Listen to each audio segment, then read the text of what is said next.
3. A passport for Tezbin, carpenter. Moscow, Kabul, June 2nd to 11th. Nurhan Aliyev flew to the huge Bagram air base near Kabul in one of the great Antonovs of the air bridge which shuttled between Logistics Command near Termez in the USSR and the Afghan capital. The KGB, he noted with admiration, had drilled him perfectly and had avoided giving him any special facilities. As a sergeant, he had some privileges. Better gruel than the men, and an inflatable mattress instead of straw. But he still had to line up for hours at a time, first to board the transport, and then for his documents to be processed at his destination. But none of the real sergeants seemed to realize that he had been in the army for no longer than 3 days. The crash training was perfect.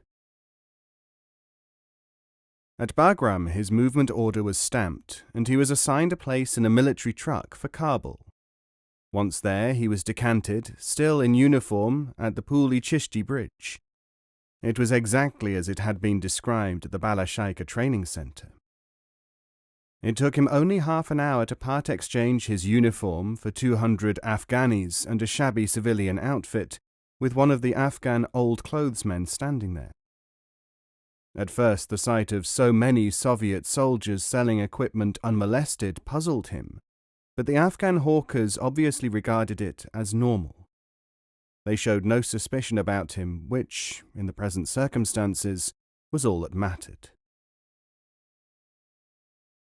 Still, all those Soviet soldiers peddling things in the street. The Uzbek was looking too closely at one young conscript, who mistook his attention for customer interest. He called out to Nurhan in broken Dari, brandishing an army belt. "Priashka, buckle, friend?" Nurhan shook his head. The soldier turned to a man with a basket. "2 eggs for belt and buckle. Have you fruit? Give me tobacco." Another member of the fraternal limited contingent sidled up to Aliyev, opening his greatcoat to show a pair of excellent army field glasses. Binok, sifa with binok, Afghansky?" A tall Pashtun glimpsed the glasses and pushed forward. "Militar, armia. Are they military, from the army?" Da, ukradieni, stolen," he added to Aliyev's amazement. "Souvenir, a souvenir." This could not really be true. The gallant, all-conquering troops of the Soviet Red Army selling equipment, desperate for eggs and tobacco, and the KGB's secret center, Balashikha, instructing Nurhan to trade there. The Uzbek concentrated hard until the explanation came to him. Of course, they were all agents. Very clever. The army had obviously sent them out to trap black marketeers. No doubt all these thieving Afghans would soon be behind bars. Nurhan felt better now and decided to have a cup of tea. Not far from the bridge, he found a small cafe and sat down beside the huge samovar. At the same table was a Russian private talking to the cafe's owner in fairly good Dari. "Not only are we badly fed, hungry, but the officers have stolen all the vodka that was supposed to be stored for the Great October Revolution celebrations on 7th and 8th of November, 5 months away. That's why we are trying to get a little money in, Tavarish." Nurhan closed his eyes. This was palpable nonsense. Everyone knew that the men were well fed in the army and that the officers were good men. Obviously, he was another agent provocateur entrapping a suspect. The soldier seemed to be overplaying his part, but perhaps it was because the Afghans were unsubtle, stupid. The cafe proprietor gave the man 100 Afghanis and took a handful of what looked like Kalashnikov cartridges from him. When the soldier had gone, he looked at Nurhan, shrugged, and started to talk. "They're getting worried, friend. They haven't got over the matter of the poster yet, and that was 3 days ago." "The poster? What poster?" If you haven't heard, you're the only person in Kabul who hasn't. Where have you been? Nurhan spread his arms. I've just arrived from the north looking for work.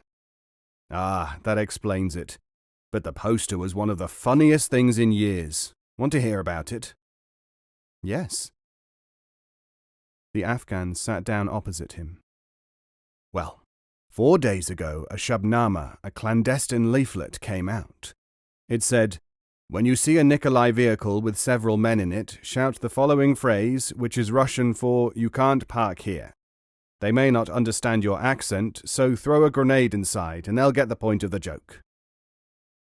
The Kabuli tittered, then shook with laughter, wiping the tears from his eyes. Very crude, an incitement to terrorism, Nurhan thought. Not even funny. But he remained silent. "Now, my friend, comes the good part," the man continued, "because one of the leaflets fell into the hands of Nikolai GRU, Army Intelligence. Their counterattack was to put up posters all over Kabul saying, 'It is forbidden to tell any Soviet soldier that he must not park his vehicle.' Everyone wanted to know what it meant, and so those who had seen the Shabnama told those who hadn't. The funniest thing for years." He slapped his thigh and went over to the samovar to get Nurhan another cup of tea. "Here, Northerner, have this one on me." He took a crumpled piece of poor quality paper, evidently the leaflet, from his pocket, and read out, "Stradzvoisty, hello in Russian." Then, "Stoyanka zhaidzhez zabriashena. You can't park here." He was almost helpless with laughter now.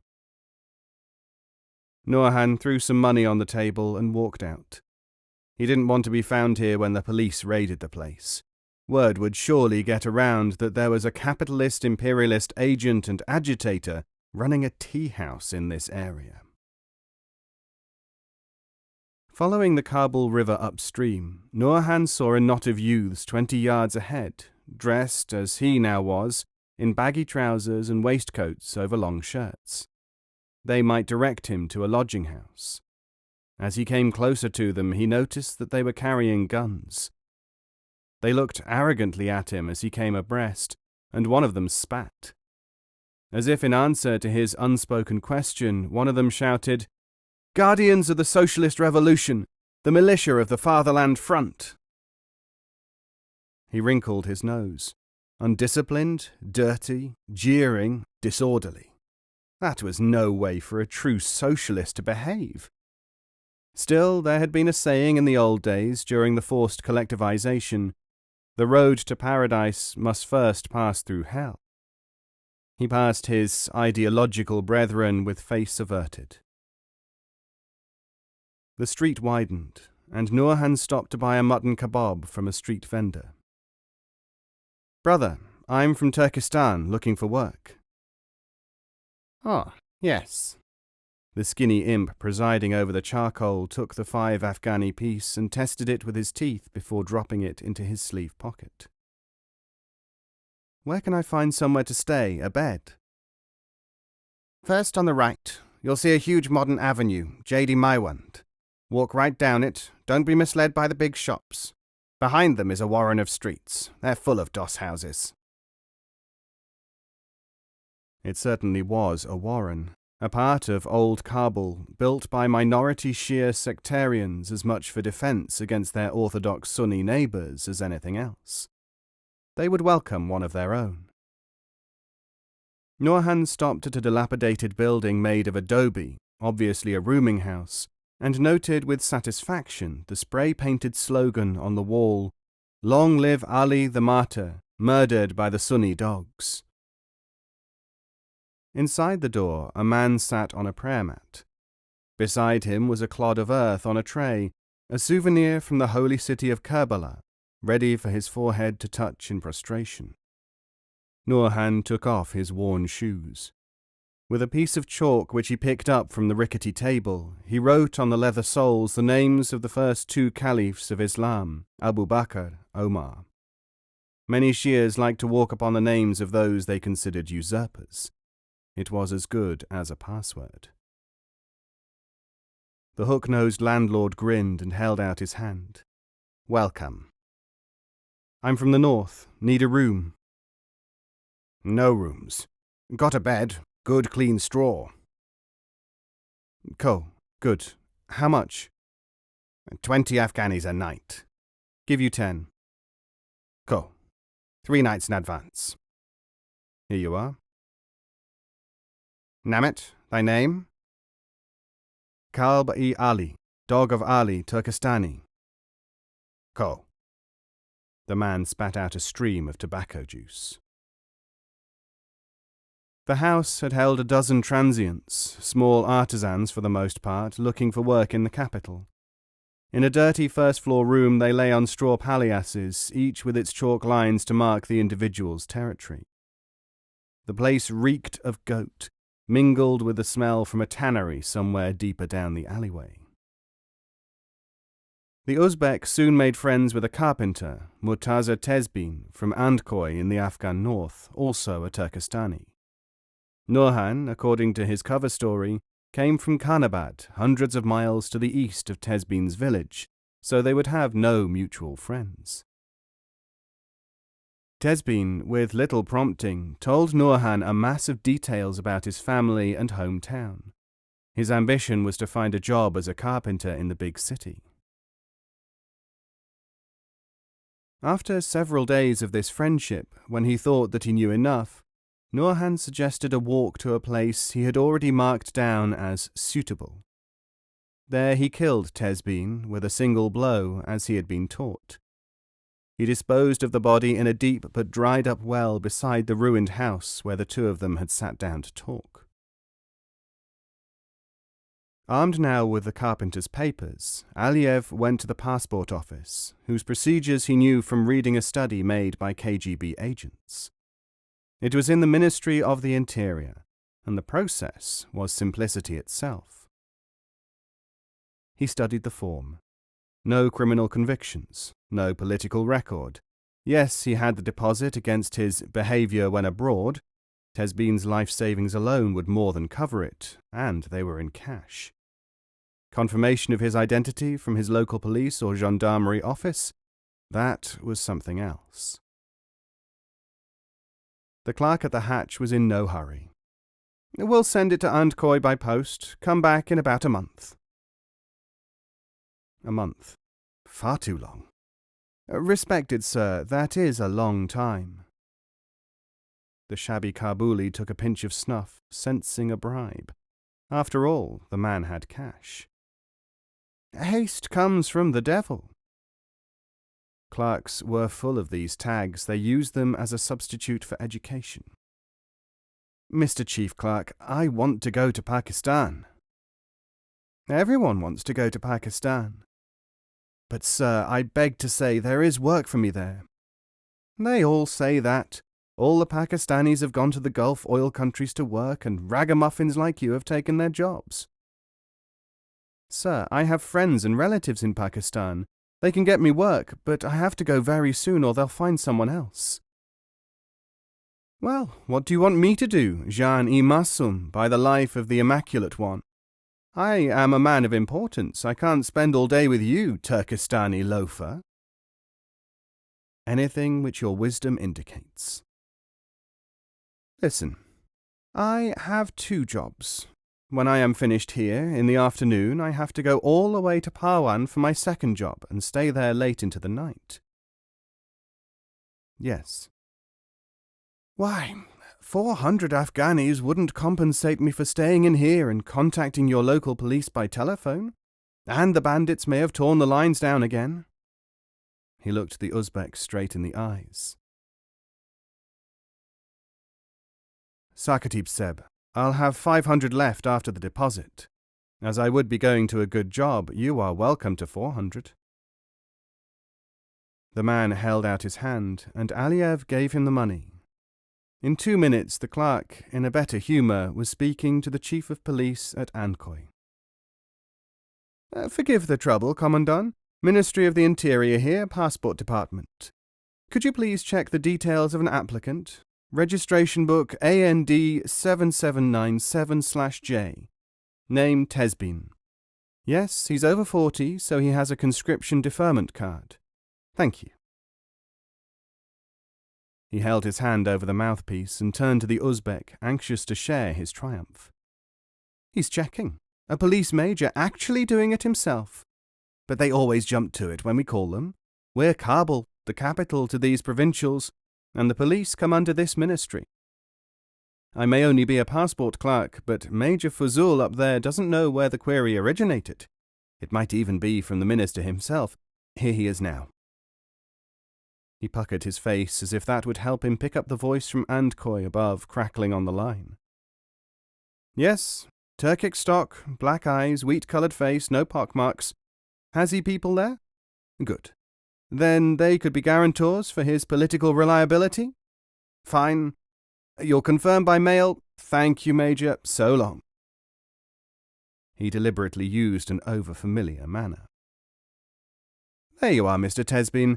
I'll just make out your passport for you. 10 minutes later, the booklet was ready, proving that Nurhan was not only Murtaza Tezbin, carpenter, but that he was a citizen of the Democratic Republic of Afghanistan. The passport officer was in an expansive mood now. Mr. Tezbin, I feel that we are now old friends, and I'll prove it by giving you a piece of advice that is worth more than the passport. Nurhan bowed. Thank you, sir. It's about how to avoid conscription. I'm over age, and besides I have a deferment card to prove it. Here it is, see? Murtaza Tezbin not liable. The clerk laughed. Things must be ordered better in the north, you poor thing. Haven't you heard of a snatch squad? They have quotas. They've got to get so many men a day for the new Democratic Army. They range the streets and Shanghai anyone they can find who isn't deaf, dumb, and blind. But the deferment, they ask for your papers. They love deferment cards. Soon as they see one, they tear it up and poof, you're in the back of the truck. The whole of the original army has deserted to the terrorists. Your country needs you for the new democratic order. What a way for his mission to end. Nurhan grabbed the man's sleeve. What do I do? Find out the time of the bus you're taking to Pakistan and stay indoors until it's nearly time for it to leave. Then go straight to the bus station and get aboard. That's what you do.